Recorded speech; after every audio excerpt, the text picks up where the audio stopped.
Friends, welcome to my channel YS village women.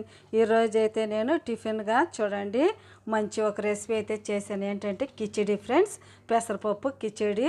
చూడండి ఎంత బాగుందో. ఇది ఎలా చేయాలనో రండి చేద్దాం. ఇది ఎలా చేయాలనో చాలా సింపుల్, చాలా ఈజీ ఫ్రెండ్స్, చాలా బాగుంటుంది. రండి చేద్దాం కిచిడి. ఫ్రెండ్స్, ముందుగా పెసరపప్పు కిచిడీకి అయితే నేను ఒక గ్లాస్ నిండా బియ్యం తీసుకున్నాను ఫ్రెండ్స్. ఏ బియ్యం అయినా పర్వాలేదు, నేను మామూలు రైసే తీసుకున్నాను.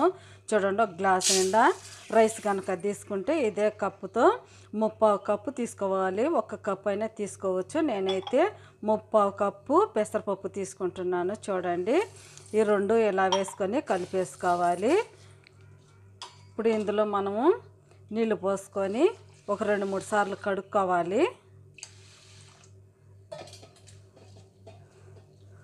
3/4 కప్పు పెసరపప్పు